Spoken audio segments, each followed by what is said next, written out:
That is my teammate. That is my friend. That's my sister. That's somebody who saved my life. Hello, dog lovers. Welcome back to Rescued by a Dog, the podcast about dogs who have actually saved their owners' lives. I'm Laura, host of the podcast and author of the novel Not Just a Dog. While I work on episodes for season 4 of the podcast, I'm re-releasing some of my favorite episodes from earlier seasons, like today's story from Army Ranger Trent, whose heroic working dog Sadie saved his life in Afghanistan. And then he saved hers. Before we get to the episode, a brief warning. This is a story of heroism and dedication, and it contains some difficult moments about heroic dogs who are wounded at war. But it's also a story about humans like Trent, who will go to the ends of the earth to make sure that these dogs receive all the love they deserve when they retire. To learn more about one of the foundations that raise money for medical care for retired military dogs like Layka, go to scotswish.org and click on the page in honor of Duco. That's D-U-C-O. Hi. Hey, how are you? I'm good. It's Trent, right? Yeah, that's crazy. I was just randomly clicking stuff, and I don't know how I ended up here, but I ended up here. Nice, we did it. I want to say thank you for your service, firstly. Why don't you go ahead and tell me your story? Whenever I joined the K-9 section in the Special Operations, the 1st 75th Ranger Regiment, it was back in 2009. At that point in time, I was given a dog named MPC Benno. Layka and Benno were both Belgian Malinois. So MPC Benno was actually the first dog that I had, and I did all 4 of my combat deployments with him. I did 4 combat deployments. I had six ropes, helicopter ropes, onto hostile targets, which means I roped with Benno out of a helicopter, on a fast rope that was, no shorter than 35 feet. 10 IED finds, and IEDs are improvised explosive devices. And then we had 43 apprehensions. If Benno was a human, he would have been like a Spartan or something like that. You know what I mean? Holding back the line. And, when you have a dog like him and he's a part of your assault force and your task force, you can look at everybody and you can be like, because I'm not going to lie, you can look at a lot of people and you can be like we're all afraid. But then when you turned around and you looked at him, you quickly weren't afraid anymore because, that animal has my back. Therefore, all the butterflies in my stomach have gone away. And so that dog really was a source of a lot of my strength. With Benno, I had Benno for 4 deployments. So you fast forward to 2012, and Benno was shot in the head on my birthday. Oh. When Benno got shot and Benno was killed, a large piece of me died that day. Large piece of me died. I mean, to this day. I refuse to tell Layka's story without first telling Benno's story.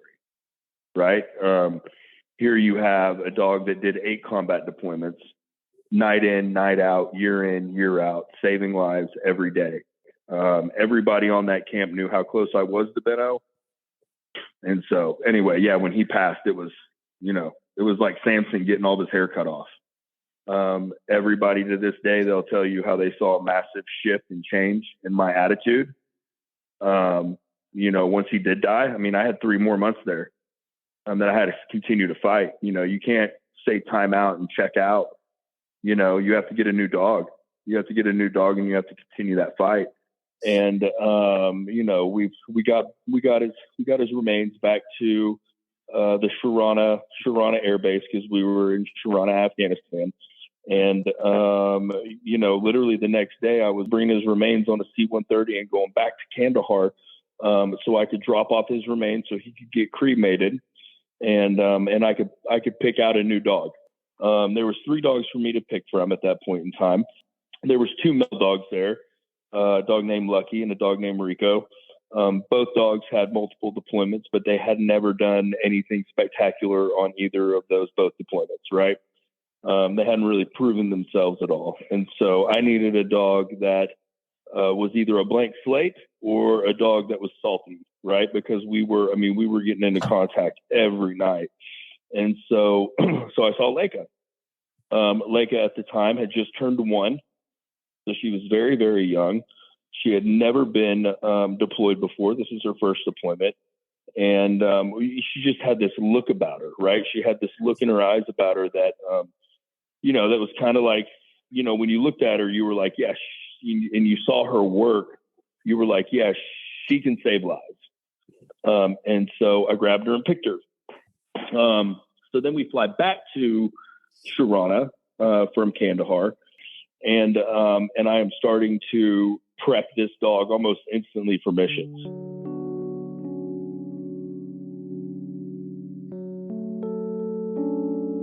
Making sure the kit's on the dog, making sure the dog's properly fitted, kind of running through everything, right? Like when you have the luxury of having a dog that has 8 combat deployments, there's a certain feeling there's a certain feeling of security that you have, right? Because you already knew that a dog like Benno's going to perform and do his job. He's already done it for 8 deployments. So there's going to be no change to that. When you get a new dog, there's a lot of stressors there because you don't know what's going to, you don't know how this dog's going to perform. You don't know how she's going to act, there's a whole laundry list of things that could go wrong when you're talking about a brand new dog in this sort of environment.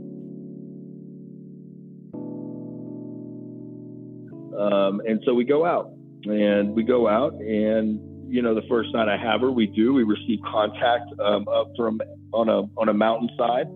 There was like a little mud hut, probably no bigger than a king size bathroom, right?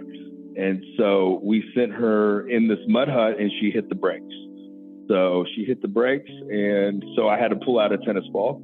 Show it to her, and throw the tennis ball actually into the breach of this mud hut, so she would at least go in there and check it out. And you never really want to do that because, that's kind of training on the spot. And so we did it. There was nobody in the room, but right then and there, I was able to make like a note in my head. I got to work on entering rooms and entering and clearing rooms.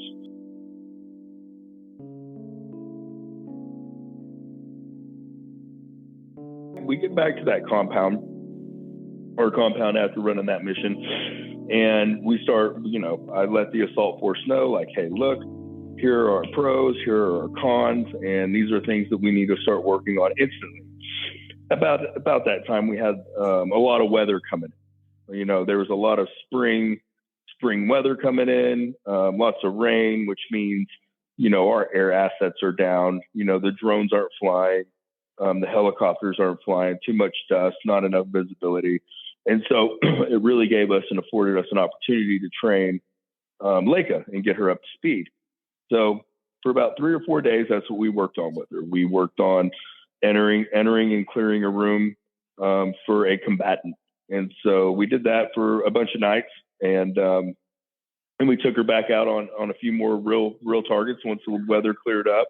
Nothing spectacular, nothing crazy happened. And then I would say on her 6th mission, it was May. So Benno got shot April 27th, and this would have been May 24th, would have been her 6th mission of 2012. We had landed outside the enemy compound. Upon landing outside of the enemy compound, we took indirect fire. Well, I'm sorry, small arms fire from the targeted compound.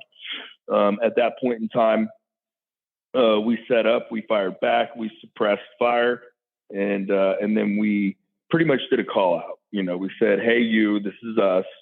Come out with your hands up, or let the innocent people come out." And they let all the women and children out of the house. The woman in charge did a head count, and she confirmed that she had all women and all children, and they were all accounted for, and we had positive control over them. And so we gave the enemy one last opportunity to give up, and they responded with a flood of gunfire. So that instantly told us that they're not willing to give up. So we called in 2 Apache gunships, and they dropped 2 Hellfires onto that targeted compound. Upon completion of the 2 Hellfires going off, the command asked us to go ahead and do a BDA, which is a battle damage assessment. Upon completion of the battle damage assessment, it was assessed that, the compound was pretty much dilapidated from the 2 Hellfire missiles, and that they were going to go ahead and push Rangers, which is us, the assault force, in to clear the compound, right? So we could find weapons, sensitive site exploitation, cell phones, maps, anything that the enemy could be having on him that we could use for vital intel for future missions. And so we go in there and we clear it. And so we moved up to the last cover and concealed position. My good buddy, he pulls out a thermal barrett grenade and he puts it in front of Layka's face and he throws it. He throws it into the breach. We all count back down from 8 seconds because that's the time fuse that grenade has on it. And so, we're 1 1,000, 2 1,000, 5 1,000, 6 1,000, 7 1,000, 8 1,000, boom. And right when this thing goes off, we're sending Layka, I'm sending Layka into that, dilapidated breach. Layka goes in there. She clears her first point of domination, which is the first corner of the house. And then she collapses down to the second point of domination. And at this point in time, you have 6 Rangers that are starting to flood inside of this dilapidated structure, and we're clearing room to room. I get up to where Layka's at, and as I get up to where Layka's at, I can see that she's engaging what appears to me to be a dead body. And so I went ahead and chose to take her off verbally. And as I was taking her off, the guy came back to life, and he began to shoot her, 4 times. Shot her 4 times, point blank range.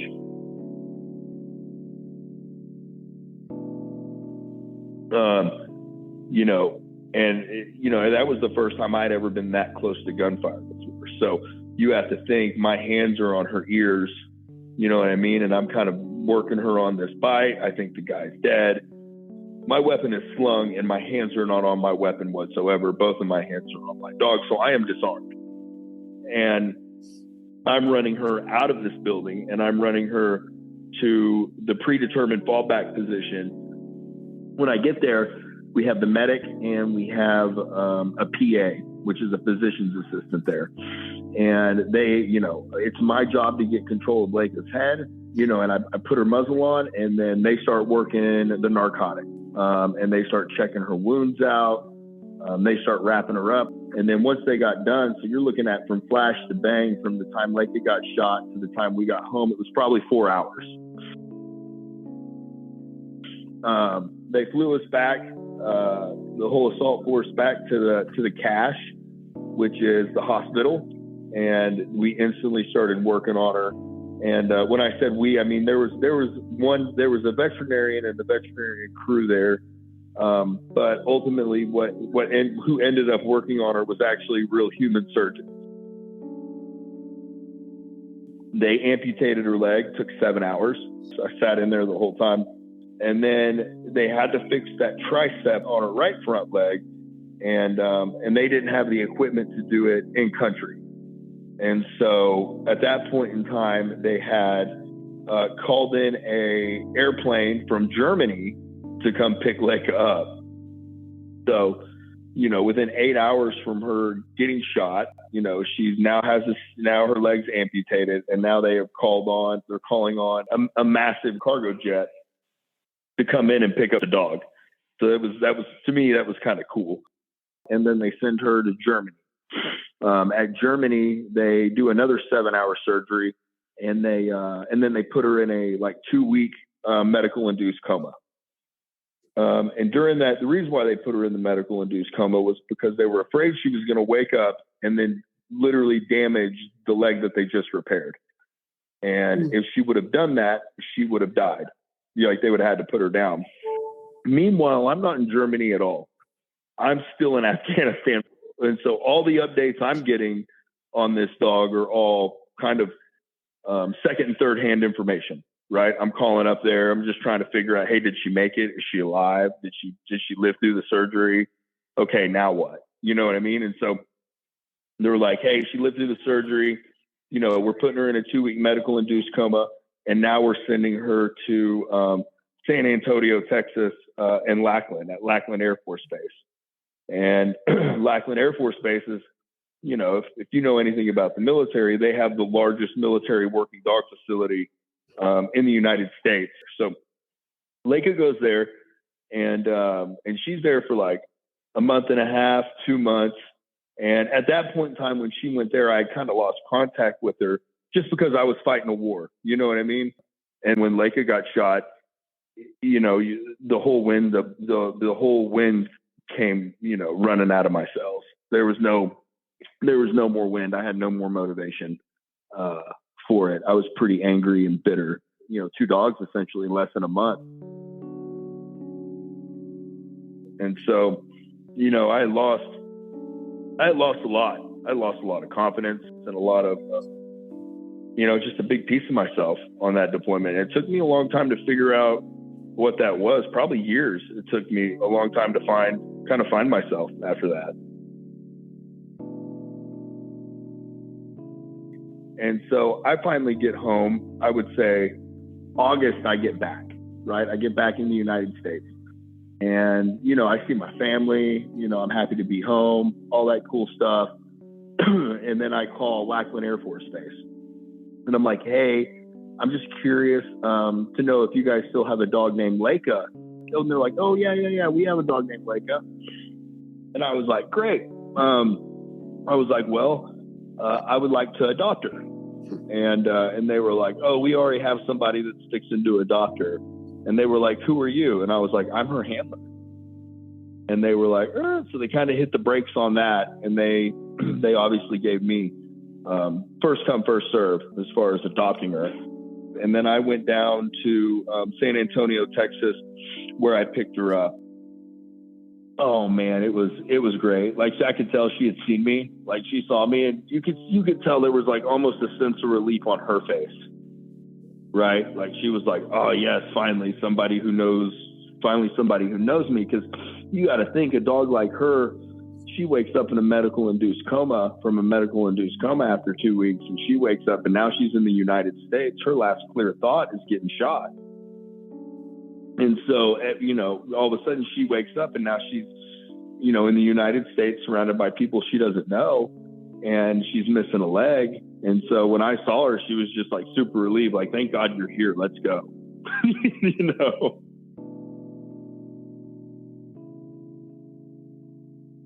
Upon picking her up, they actually had an award ceremony for her. And this is when she was awarded the Medal of Heroism, right, from the Air Force for her actions of saving about 6 special operation operators' lives that night. Because without her, there would have definitely been loss of life. Yeah. So she was awarded the Medal of Heroism, and I ended up adopting her. And then after I adopted her, I was just, that was my thing, is like, I was happy to have her. You know what I mean? And when people ask me, they're like, man, why'd you adopt her? And it's like, well, she didn't have a family to go home to. Like all these other soldiers, like they get wounded, they have family they get to go home to. They have the VA that goes and takes care of them. These dogs have nothing. And I couldn't allow that to happen to my teammate. I couldn't allow that burden of responsibility to be placed on anyone else, but me. That is my teammate. That is my friend. That's my sister. That's somebody who saved my life.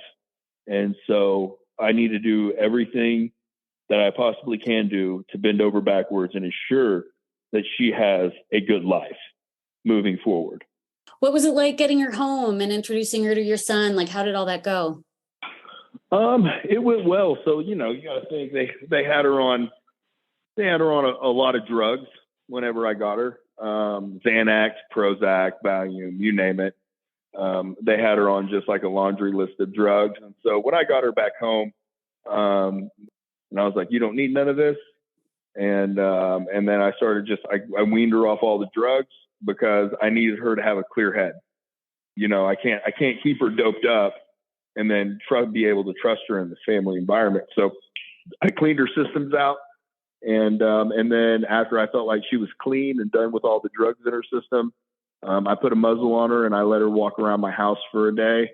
And then I kind of got a feeling that, hey, she's good. She seems like she's nice. She's not going to do anything stupid to my kid or my wife at the time. And so I took the muzzle off of her and just kind of let her roam around the house watching her. But she seemed very curious about a house. There was some deprogramming there to where, she would hear something loud and she would go like check it out really excitingly, like, oh, what was that? You know what I mean? Is that something I can bite? But after, I would say after about a year of her being in the house, she really calmed down. And so now she's just, she's a big old house dog now. Is she a happy dog? Yeah. Oh yeah. She's like, now at this point in time in her life, I think she knows what she is. And like all the recognition and stuff like that she's gotten, I think she knows what she is. So yeah, she's super happy. I call her Big Booty Judy because when she gets super excited, the way she wags her tail and her hips sway is pretty funny. It was like me and my son. Like I said, we were just kind of figuring things out with Layka. And my son was like, he was he's like 2 years old, but he's like laying on this thing on the floor, right? It's like in front of the TV. And, I go and I get something to drink. And then when I come back in to get something to drink, like Layka is rolled over on her back and my son is like crawling onto her stomach. And like, she's just blissful. You can see it in her face and in her eyes. She's just super happy. And it was kind of like right then and there, I knew that it was going to be all right. And then, probably about after a year or two after adopting her, that's when she started getting a lot of recognition, and she got it through the National Geographic when she made the cover of the National Geographic. I want to say June 2014. So she graced the cover, and then, I jumped out of a plane with her, and that's kind of like when all the History Channel documentary and the HBO documentary came out. And then, this time, I'd say this time last year, February of last year, Dog the movie came out with Channing Tatum. And if you look at the credits through that, Layka and Benno's story played a huge inspiration in the making of that movie. What does she mean to you now? Oh man, she's equivalent to my children. She's definitely somebody who, she's 11 now. And so right now what she means to me is she's one of my children, and every moment that I have with her in this life, I just try to embrace it and soak it up. She's helped me transition from the military to the civilian life. People have their PTSD therapy dogs. Well, I have my Layka. And so she has really helped me. She's really helped kind of, help guide me through the civilian life, if that makes sense, political wise with Congress and pushing that agenda of getting these dogs health care. And that's something that I'm doing with her actively, working with foundations and groups that take care of special operation retired canines. She's walking visual proof of the sacrifice that all these dogs give night in and night out. I have a problem with the aftercare of these animals, once they're done, because while they're in the military and they're serving their purpose, they are given some of the best medical care that money can provide. But the instant that they're done, right, they're called access equipment, and they are no longer cared for. The government does nothing for these dogs once they retire, right? There is no VA, there is no medical plan, there is nothing. I mean, we can cut checks and cash checks for trillions of dollars for wars that we don't even go and fight. And you mean to tell me that you can't allot, $5 million to retired military dogs? Because you got to think, by the time these dogs retire, they're what, 8 years old? You know, if they have ran their course, they're 8 years old when they retire. And so we talk about it, right? Like this is something that people on every political side can agree with, right? Your left and your right, right? They should all be able to look at each other, and we should be able to go to Congress, and they should be able to agree that, hey, these dogs are worth it. We need to go ahead and provide them with free medical care. And I'll tell you this, right? And this is what grinds my gears about it, right? Like you can put her on the front of magazines, right? For your PR and your HR campaigns, right? For your re-enlistments and for your initial enlistments. You know, people look at that, not soldiers, but like kids, young kids, and people thinking about going to the military.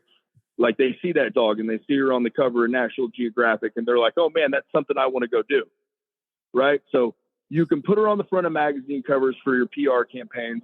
You can erect statues of her. You can put her in documentaries and everything else, but you mean to tell me you can't give her medical care? Yeah. And so all the medical care, even now from Layka, is done from a foundation. Wow. It really wasn't up until this time last year that I had been paying everything medical out of my own pocket. And so I do have a mission with her, and that is the mission. Her mission is to bring awareness. Did she like her job? Yeah. Oh yeah. Yeah. She enjoyed it. She enjoyed it a lot. You know what I mean? But when you have a dog that's willing to walk onto a helicopter with you night in and night out, you know what I mean? And walk around dark nighttime targets with you and essentially engage enemy combatants. I mean, that dog's got to really like what he's doing. Yeah. They don't do it because they don't like it. They do it because they love it. If she could understand human English, what would you say to her? Oh, that I love you. That I love you. I love you with all my heart.